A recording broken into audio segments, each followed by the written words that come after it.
Hello dear students, how are you? Hope so everyone is fine. So today we are going to discuss about the projectile motion. तो बेटा आज हम लोग पढ़ने वाले हैं प्रोजेक्टाइल मोशन. ओके, सो projectile motion जो है वो काफ़ी इंपॉर्टेंट टॉपिक है आपके लिए. इससे कई सारे न्यूमेरिकल्स बनते हैं. सो today we will discuss about the projectile motion. So there are many things in the projectile motion. First we will calculate the velocity along the x-axis, means horizontal velocity, then vertical velocity. After that we will calculate the displacement along the x-axis, means horizontal displacement, displacement along the y-axis means vertical displacement. We will also calculate range and also calculate the maximum height as well as time. So there are various things we are going to calculate. So first thing, what is the mean of projectile motion? Okay, so as we know that, or we have earlier discussed straight line motion. Okay, तो बेटा straight line motion में क्या होता है? Suppose an object moving with uniform acceleration. An object is moving with uniform acceleration. What does it mean? It is moving with constant acceleration.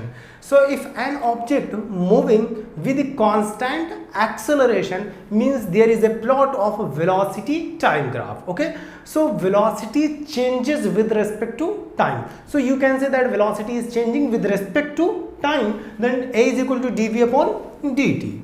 Okay, so it is clear meaning that dv upon dt is constant, means a is constant. So if an object moving with uniform acceleration, or you can say with constant acceleration, then if initial velocity of the object,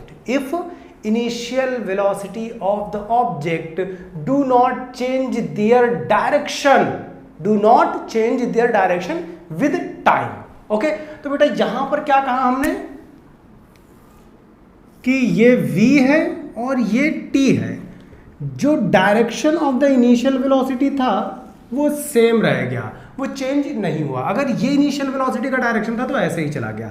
दूसरा, अगर ये था initial velocity का direction तो ये चला गया. ठीक है. तीसरा, अगर ये था तो ये. मतलब यूनिफॉर्म एक्सेलरेशन में जो वेलोसिटी है उस वेलोसिटी का डायरेक्शन चेंज नहीं हो रहा है. बट यहां पर आप देख सकते हैं magnitude is being change. Magnitude बेटा चेंज हो रहा है, घट बढ़ सकता है. मैग्नीट्यूड कैन बी इंक्रीज और डिक्रीज, बट जो डायरेक्शन है वो चेंज नहीं हो रहा है. So if the direction is not being change, then this type of motion is known as straight line motion.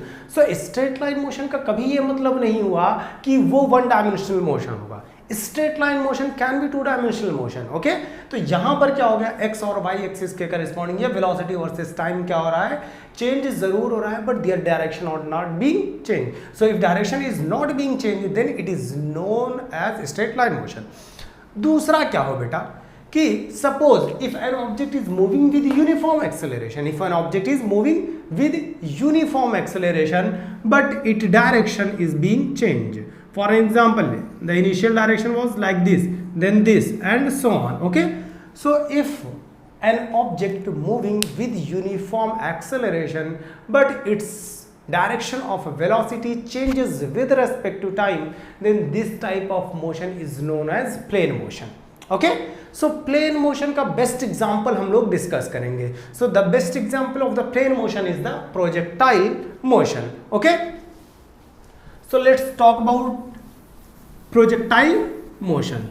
तो प्रोजेक्टाइल मोशन में क्या हो रहा है बेटा, प्रोजेक्टाइल मोशन में कह सकते हैं आप कि जो डायरेक्शन ऑफ वेलोसिटी है वो टाइम के साथ क्या हो रहा है, चेंज हो रहा है. ठीक है, तो अब क्या काम करते हैं, कंसीडर कर लेते हैं.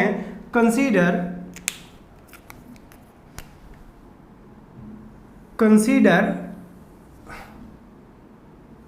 There are two axis. Plane motion में कितने एक्सिस होंगे, इट इज ऑब्वियस 2 एक्सिस होंगे. ठीक है, प्लेन मोशन, एक आप मान लीजिए बुक का प्लेन ऊपर वाला सरफेस ले लीजिए, उसमें कौन सा एक्सिस होगा, विड्थ होगा और क्या होगा, लेंथ होगा. तो यहां पर भी वही same X axis and Y axis, means horizontal as well as vertical component. So there are two components. Suppose an object has been thrown. Suppose an object has been thrown with initial velocity u. Suppose an object has been thrown with initial velocity u, making an angle theta with horizontal component. This one is horizontal component, this one is the vertical component. So x axis is known as horizontal component, y axis is known as vertical component. Okay, so what we have considered, suppose an object has been thrown with initial velocity u, making an angle theta with the horizontal component. Okay, so what will be the angle with vertical component? 90 minus theta. Okay तो जब हमने बेटा इसको फेंक दिया तो ये कुछ यूं गया और यहाँ पर मैक्सिमम पहुंचा और then it falls down. So you can say the direction of the velocity changes with respect to time. Initially the direction was this, after that direction was this, and then this is the direction. So here what is going on? The direction of the initial velocity or the direction of the velocity changes with respect to time, as well as magnitude of the velocity also changes with respect to time. तो बेटा यहाँ पर u जब हो गया तो हमने जब u कंपोनेंट यानी कि इनिशियल वेलोसिटी u के साथ फेंका, तो अब हम कंपोनेंट जब भी लेते हैं तो क्या करेंगे, वेलोसिटी इसके अलोंग कैलकुलेट करेंगे. So we are going to calculate the velocity along the x component, means horizontal component and vertical component. So what will be the velocity of x component? So suppose the velocity along the x component is ux and the velocity along the vertical component is y. So initial velocity along the horizontal component is ux, initial velocity along the vertical component is uy. Okay, so these are some condition. अब यहाँ पर हमने क्या कहा बेटा कि first we will going to calculate ux and uy with the help of u and theta, with the help of u and theta. तो एक चीज यहां पर ध्यान रखना, you have to always remember this thing. Either you are going to calculate or without calculate you can tell that if there is any angle theta and there is something displacement, velocity, acceleration or something else, so the product of this component and theta will always give cos product. Okay, so u x component जो होगा बेटा वो क्या मिलेगा, product of this component and cos theta, means u x will be equal to u cos theta. And vertical component क्या देता है, vertical component always give sine. Okay, so product of this value means u is here, कुछ और होता तो कुछ और ले लेंगे, ठीक. तो u i is equal to means u sine theta, but we are going to calculate this. Okay, so first thing we will discuss define ux and ui. अब यहां पर देखते हैं बेटा, when object was going with initial velocity u, so suppose at this point velocity will be final velocity vy, so the horizontal component at here will be vx, vertical component will be vy. If here initial velocity and if you have suppose this is the final velocity, in the same way we are not going to calculate this one, we are going to calculate this one. Then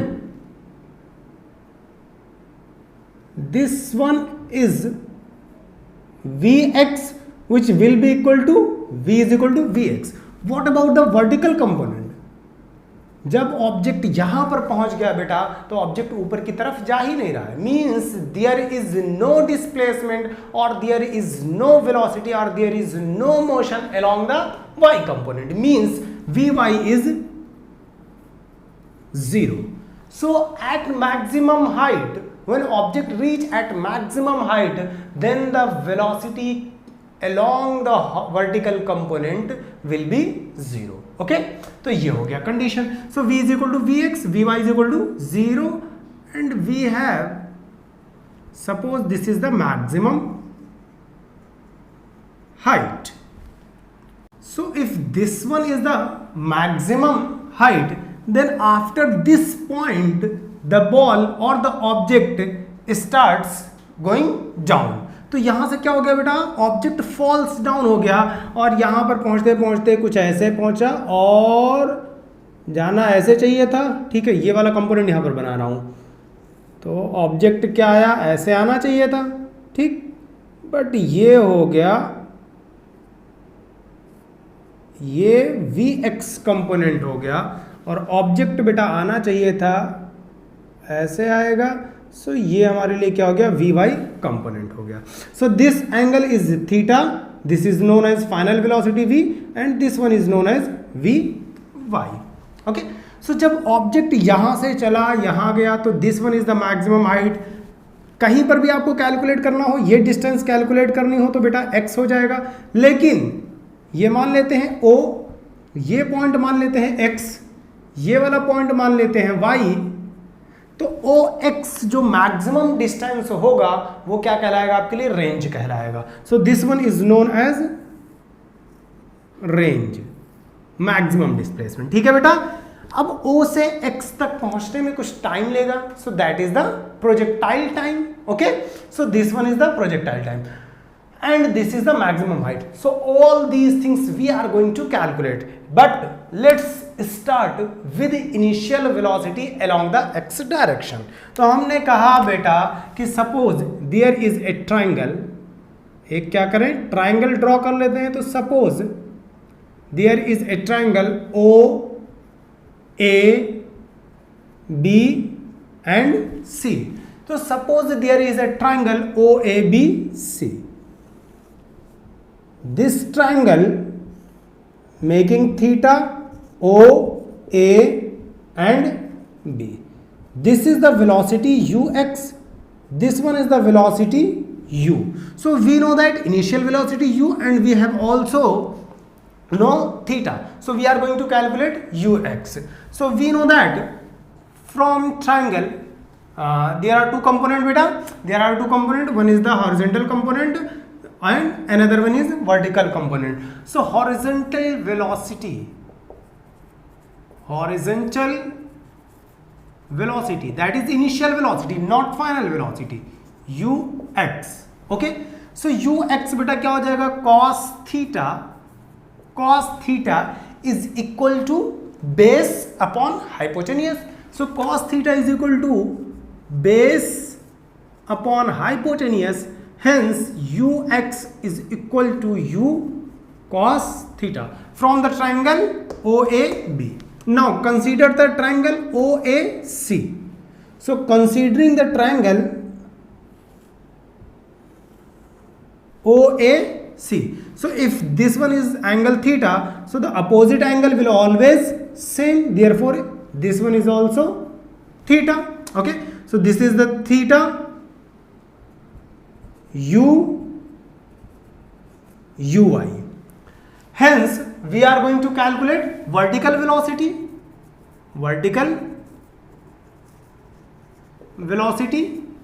So we know that here perpendicular, okay, we know that perpendicular. So sin theta is equal to perpendicular upon hypotenuse. So uy upon u, hence uy is equal to u sin theta. Okay, so this is the equation 1, this is the equation 2.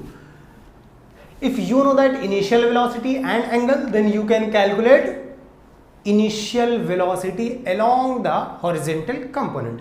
If you know initial velocity and theta, then you can calculate initial velocity along the vertical component.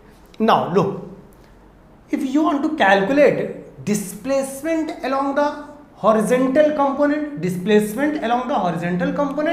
or you want to calculate displacement along the vertical component. So there are two components बेटा, x वाला और y वाला.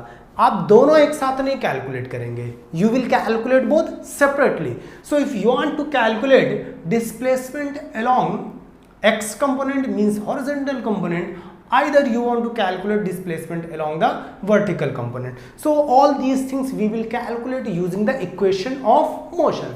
So you know well that equation of motion, that is s is equal to ut plus half half A T square.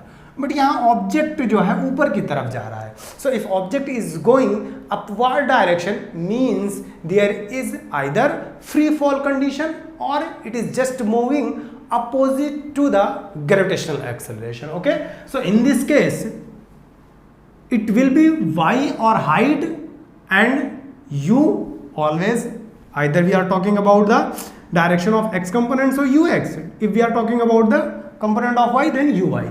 1/2 a will be equal to minus g because we are going opposite to the gravitational acceleration. So now let's calculate horizontal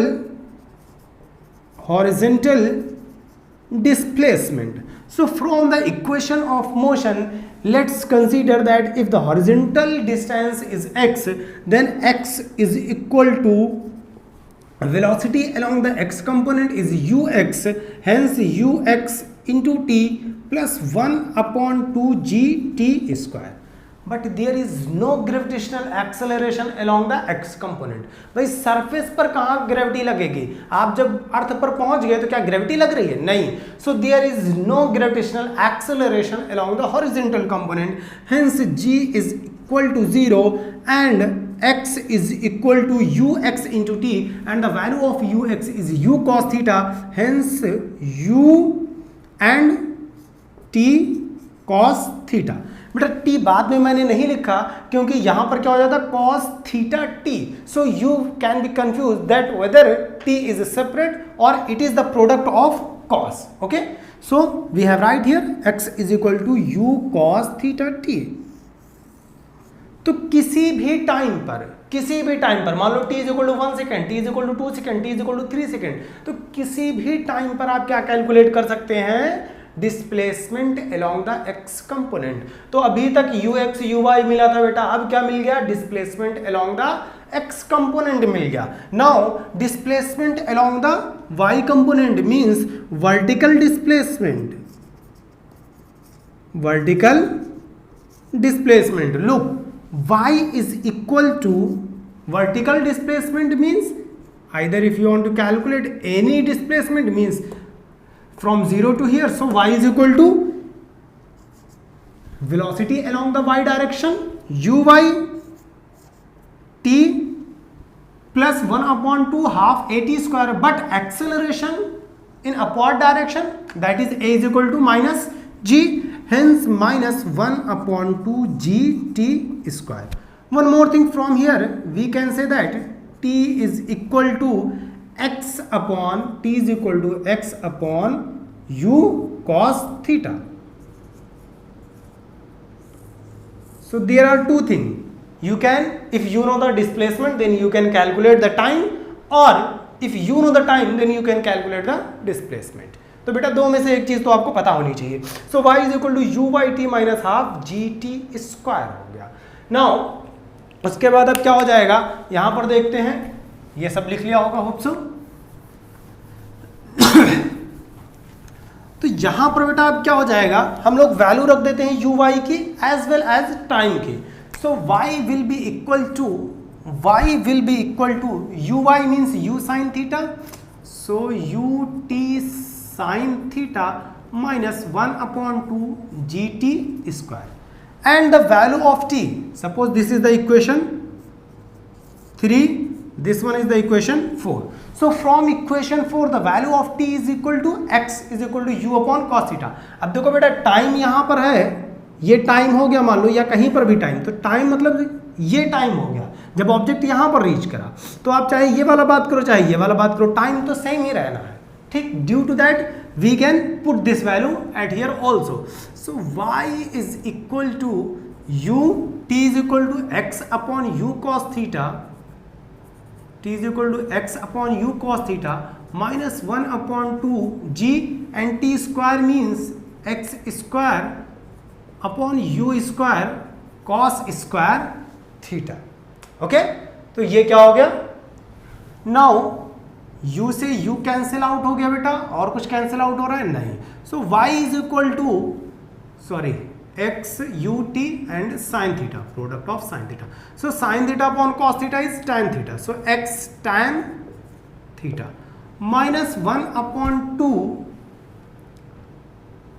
x square upon U square and 1/cos² theta. और you can say that 1/cos² theta will be equal to sec² theta. तो या तो बेटा displacement y का डिस्प्लेसमेंट का formula ये लिख दो, या फिर और y is equal to x tan theta minus 1/2 X square upon U square sec² theta. Okay, तो ये दो डिफरेंट फॉर्मूले हो गए.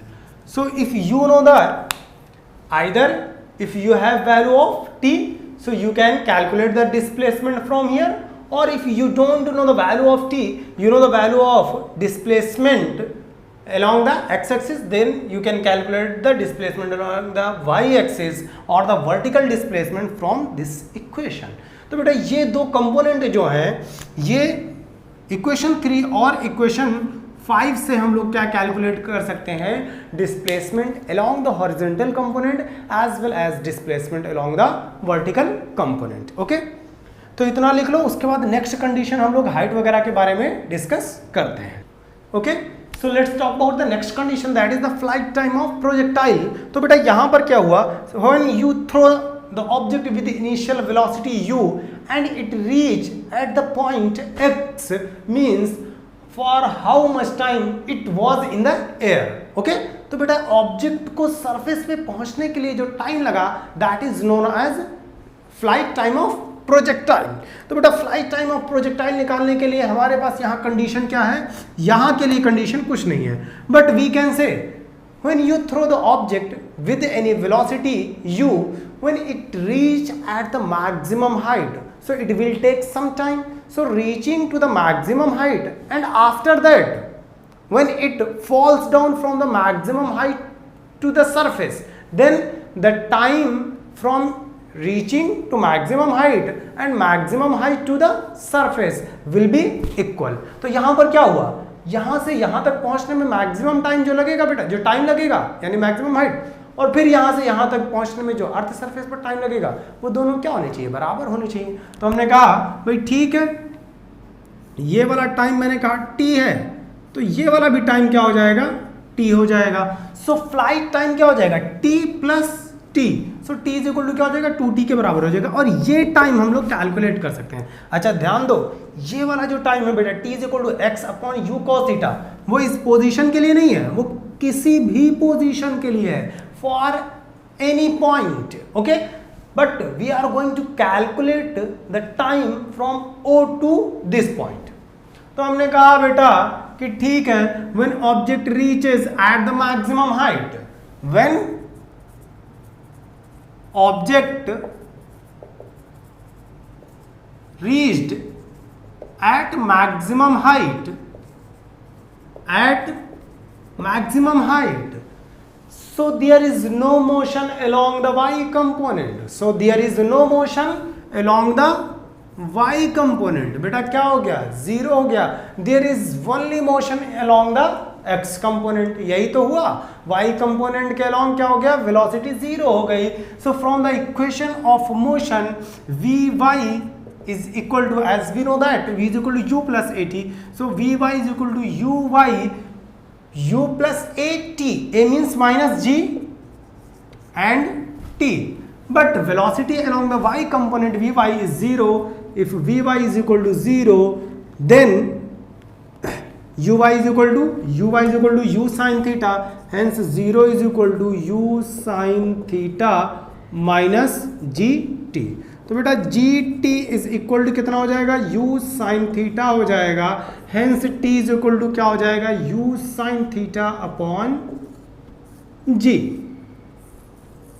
So the value of t will be equal to u sin theta upon G. ये कहाँ के लिए टाइम है बेटा, ये मैक्सिमम हाइट तक रीच करने के लिए टाइम है. Therefore flight time of projectile, flight time बेटा क्या हो जाएगा, t is equal to t plus 2t. So t is equal to 2t, तो ये क्या हो जाएगा 2u sin theta upon g. So this is the flight time of projectile. Means object को यहाँ से यहाँ तक रीच करने में जो टाइम लगेगा that is known as flight time, and that value of that equation is 2u sin theta upon g. ठीक, ये चीज हमको मिल गया. ओके, अब क्या बचा है? अभी बचा है बेटा मैक्सिमम हाइट कैलकुलेट करना. ठीक, क्योंकि देखो मैक्सिमम हाइट के अलावा बाकी अगर आप बात करें कि कोई भी डिस्प्लेसमेंट कैलकुलेट करना है तो यहां से आप कैलकुलेट कर सकते हैं. ठीक, तो दो चीजें हैं बेटा मैक्सिमम हाइट कैलकुलेट करने के लिए. या तो इस इक्वेशन से हम लोग कैलकुलेट कर ले मैक्सिमम हाइट. ठीक, या तो इस इक्वेशन से मैक्सिमम हाइट कैलकुलेट कर ले, या एक काम करते हैं यही वाली इक्वेशन यूज करके हम लोग कैलकुलेट कर लेते हैं. तो next condition maximum height of projectile या height of projectile. So let's talk about the height of projectile motion. तो height तो लिख लिया होगा ये सब. हाइट ऑफ प्रोजेक्टाइल मोशन में बेटा ये फॉर्मूले बेटा आपको बिल्कुल रटे होने चाहिए और कुछ भी नहीं है. इक्वेशन ऑफ मोशन अगर आपको याद है, कंडीशंस याद हैं, तो बहुत इजीली आप सॉल्व कर ले जाएंगे. ठीक है, तो नेक्स्ट बात करते हैं height of projectile motion. Height of projectile motion, और you can say that the vertical height और the maximum height of the projectile motion. तो बेटा फिर से हमने कहा h इक्वेशन ऑफ मोशन में किसमें h आता है, यानी कि किसमें हाइट की बात होगी. फर्स्ट इक्वेशन ऑफ मोशन में v is equal to u plus at, there is no height. Okay, दूसरा इक्वेशन क्या था बेटा, h is equal to ut plus half gt square. तो यहां से आप कैलकुलेट कर सकते हैं. तीसरा वाला क्या था, v square is equal to you square plus 2gh. देखो h is equal to ut plus half gt square में आपको क्या चाहिए, टाइम चाहिए. h is equal to ut plus half gt square में टाइम चाहिए. टाइम आपके पास है, कहाँ गया, मिटा दिया मैंने, u sine theta upon g. तो वो वैल्यू पुट करके आप निकाल सकते हैं, नहीं तो तीसरे वाले इक्वेशन ऑफ मोशन पे आ जाए. v square is equal to you square plus 2gh. So from third equation of motion we are talking about only y component. देखो यहां पर जितनी भी बात होगी बेटा, कभी कुछ भी कैलकुलेट करना है सिर्फ y वाला कंपोनेंट लेना. क्यों, क्योंकि इस पॉइंट पर जब आप पहुंचेंगे तो y component will be zero. So if the y component will be zero means it will be easier to calculate any value. ऐसा नहीं है कि आप x कंपोनेंट लेकर नहीं कैलकुलेट कर सकते हैं, किसी भी पॉइंट पर कैलकुलेट कर सकते हैं, बट आपको क्या करना पड़ेगा, थोड़ा सा टिपिकल हो जाएगा क्योंकि सारी वैल्यू आपको रखनी पड़ेंगी. जैसे h is equal to ut plus half gt square में क्या दिक्कत होगी भाई, u y की वैल्यू हम रखेंगे फिर t की रखेंगे, तब जाके सोल्यूशन मिलेगा. But here from the equation of motion that is v square is equal to you square plus 2gh. तो यहां पर क्या हो जाएगा बेटा, v y स्क्वायर हो जाएगा, u y स्क्वायर हो जाएगा, and acceleration along the y component that is opposite to the gravitational acceleration, so 2gh. So at maximum height इस हाइट पर velocity along the y component क्या हो जाएगा बेटा, vy is equal to 0. So at maximum height velocity along the y component will be 0. uy is equal to u sin theta. Hence 0 is equal to u square sin square theta minus 2gh maximum. Okay. So 2gh maximum will be equal to u square sin square theta. Hence h maximum will be equal to u square sin square theta upon 2g. This is the value of the maximum height. तो maximum height भी calculate कर चुके हम लोग. अब क्या बचा बेटा, range of the projectile motion. So what will be the range of the projectile motion, range of projectile motion. तो बेटा अगर रेंज ऑफ प्रोजेक्टाइल मोशन की बात करें, सो range of projectile motion is also the maximum displacement along the x component. It was the maximum displacement along the y component, means vertical component. Range is the maximum displacement along the y component. Okay? अब देखो range की value कैसे calculate करेंगे, यहां पर मैं बता रहा हूं. हमारे पास बेटा क्या है, x is equal to u t plus half g t square है. अलॉन्ग एक्स कंपोनेंट g की वैल्यू कितनी हो जाएगी, x इज इक्वल टू क्या हो गया, u इंटू टी हो जाएगा. Actually u x into T.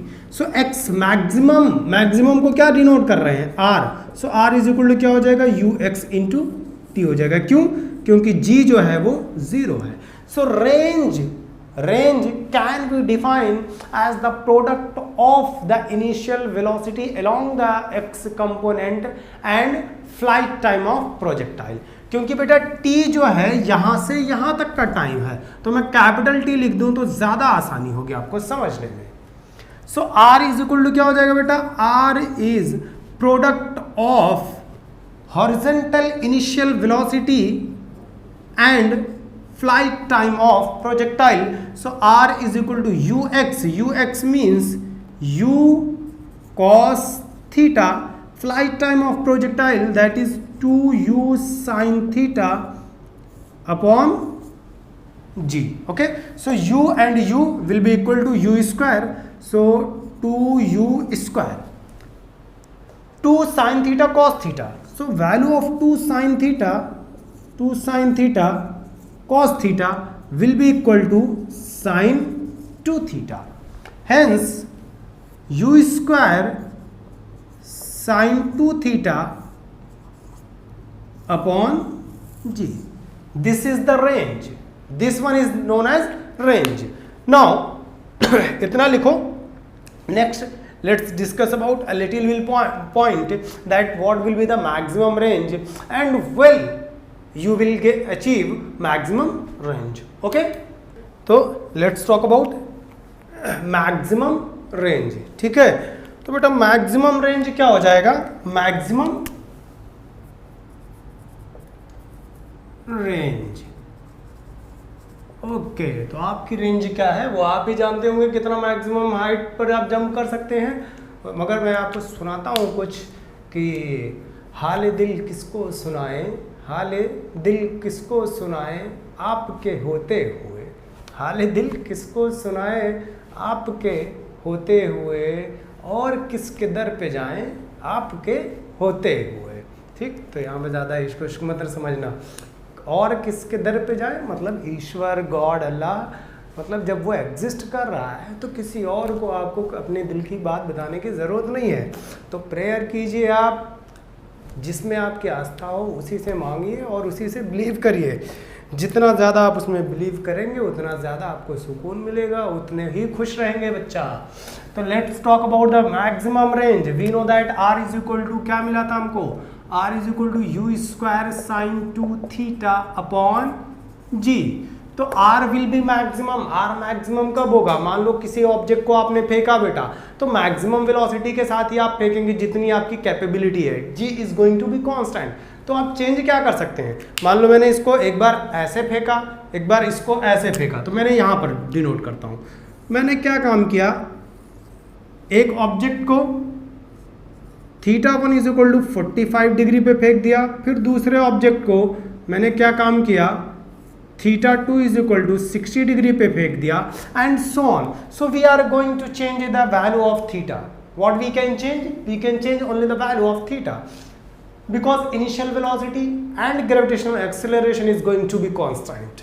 Okay, तो बेटा r मैक्सिमम के लिए क्या होना चाहिए भाई, ये वैल्यू मैक्सिमम होनी चाहिए। sin 2 थीटा क्या होना चाहिए, मैक्सिमम होना चाहिए। तो sin 2 थीटा मैक्सिमम, यानी कि sin मैक्सिमम कब होता है, sin will be maximum if it is 1। कोई भी चीज होगा टाइम के अलावा छोड़कर, sin और cos का कंपोनेंट है तो कितना होगा मैक्सिमम, 1 ही मैक्सिमम हो सकता है। ठीक है, तो यहाँ पर बेटा sin 2 थीटा मैक्सिमम कब होगा, R will be maximum, R will be maximum if sin 2 theta is maximum। तो यहाँ पर बेटा sin 2 theta मैक्सिमम होने के लिए कितना होना चाहिए, 1 होना चाहिए। ठीक है, तो 1 होने के लिए हमने कहा ये 1 हो गया, मैक्सिमम हो गया। ठीक, तो sin 2 theta is equal to 1 किसके बराबर होता है, sin 90 के बराबर होता है। Hence 2 theta is equal to क्या हो जाएगा, 90 डिग्री हो जाएगा। थीटा इज इक्वल टू 90/2 यानी कि 45 degree. So if theta is equal to 45 degree then the displacement along the horizontal component will be maximum. So R will be maximum, R max R max is equal to you square upon G, कब theta is equal to 45 degree. And if you are going to increase और decrease the value, if you are going to increase or decrease the value then r will be decreases। तो बेटा यहाँ पर किसी भी jumper को, यानी कि आपको कभी भी जंप करना है, ठीक है, अगर खेलते वेलते हो और कोई भी जंप करने की बात आएगी तो जंप बिल्कुल फ्लैट नहीं करना, ये नहीं आप सोचे जाए तेज से दौड़ कर कूद जाए, नहीं, you have to jump at 45 degree. तो क्या करना है आपको, जंप करना है बट अर्थ सरफेस से थोड़ा ऊपर जंप करिए, ट्राई करिए कि ऐसे जाके ऐसे मत जंप करो, ऐसे जंप करने की कोशिश करो थोड़ा ऊपर। So if you are making an angle 45 degree means you will achieve the maximum range.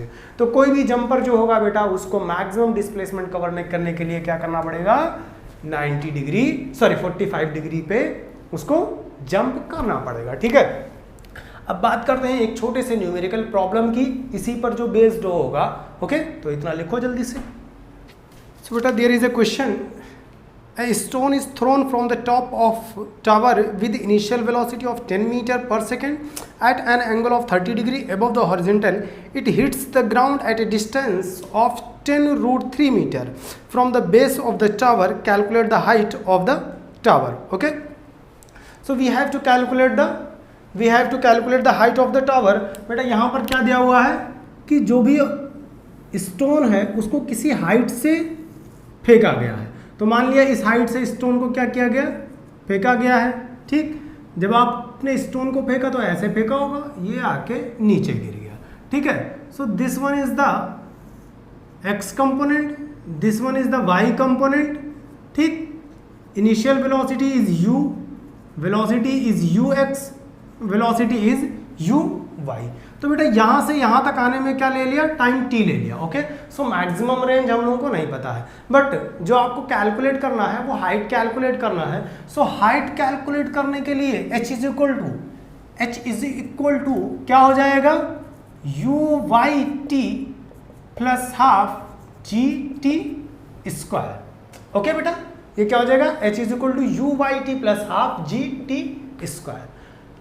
अब यहाँ पर देखो ऑब्जेक्ट को ऊपर जरूर फेंका गया है बट ऑब्जेक्ट कहाँ पर आया, नीचे, यानी कि gravitational acceleration. So g is positive but u Y तो ऊपर की डायरेक्शन को डिनोट कर रहा है और आया कहाँ पर, नीचे की तरफ। तो यू वाई क्या हो जाएगा, निगेटिव हो जाएगा, डाउनवर्ड हो जाएगा। तो बेटा यहाँ पर t कैलकुलेट करना है। So for calculating t maximum height, तो कैलकुलेटिंग फॉर t हम लोग को क्या कैलकुलेट करना पड़ेगा, ux, because r is equal to क्या होता है, ux इंटू टी होता है। तो हम लोगों को t कैलकुलेट करने के लिए r अपॉन ux, तो ux भी कैलकुलेट करना पड़ेगा। तो अल्टीमेटली हमने कहा ux is equal to u cos theta. तो u कितना दिया हुआ था बेटा, u दिया हुआ था 10 मीटर, थीटा दिया हुआ था 30 डिग्री, ठीक है, और भी कोई चीज़ दी हुई थी, ठीक है, देखते हैं क्या जब याद आएगा तब। तो बेटा u x is equal to कितना हो जाएगा, 10 cos 30 डिग्री। तो ये कितना हो जाएगा, 10 रूट 3 बाई 2, यानी कि 5 रूट 3 हो जाएगा। In the same way u y कितना हो जाएगा बेटा, यू साइन थीटा, तो हो जाएगा 10 साइन 30 डिग्री। ये कितना हो जाएगा, 10 sine 30 degree 1/2 is equal to कितना हो जाएगा, 5 हो जाएगा, ठीक है। तो ये हो गया हमारे लिए velocity along the x component, velocity along the Y component. अब हमको चाहिए था बेटा टाइम, तो time t is equal to कितना होता है, r इज इक्वल टू कितना होता है, u x into t, hence t is equal to कितना हो जाएगा, r upon u x. Therefore t is equal to r upon u x, hence r is equal to u upon x. r कितना दिया हुआ था, हाँ maximum range दिया हुआ था 10 रूट 3, 10 रूट 3, यू एक्स की वैल्यू आई है बेटा 5 रूट 3, 5 रूट 3, तो रूट 3 कैंसिल, तो t इज इक्वल टू कितना आ गया, 2 सेकेंड आ गया। सो टाइम ऑफ फ्लाइट कितना आ गया, 2 सेकेंड आ गया। अब हाइट कैलकुलेट करने के लिए क्या आपके पास कुछ नहीं है, सब है। तो h इज इक्वल टू बेटा वी वाई या यू वाई की जो वैल्यू है, वी वाई की वैल्यू कितनी हो जाएगी जब यहाँ पर ये पहुँचने लगेगा, वी वाई इज निगेटिव, तो ये क्या हो जाएगा, v y is equal to -5 metre per second. समझ गए ना क्यों, क्योंकि फेंका ऊपर की तरफ गया था, आया नीचे की तरफ है, और ग्रेविटेशनल एक्सेलरेशन नीचे की तरफ क्या हो जाएगा, पॉजिटिव हो जाएगा। तो ये हो जाएगा बेटा 5 इंटू 2 प्लस 1/2 जी यानी कि 9.8, काम करता हूँ 10 ले लेता हूँ, आसानी रहेगी फिलहाल कैलकुलेशन में, इंटू टी स्क्वायर कितना हो जाएगा 4 हो जाएगा। तो ये बेटा -10 और +10, तो h इज इक्वल टू कितना हो जाएगा -10 + 20, तो h is equal to 10 metre. So stone को कहाँ से फेंका गया था, 10 मीटर से फेंका गया था। ठीक है, इसके अलावा बहुत सारे न्यूमेरिकल हम लोग किसी एक लेक्चर में डिस्कस करेंगे नेक्स्ट लेक्चर में, बट आज के लिए इतना ही। Thank you, see you in the next lecture.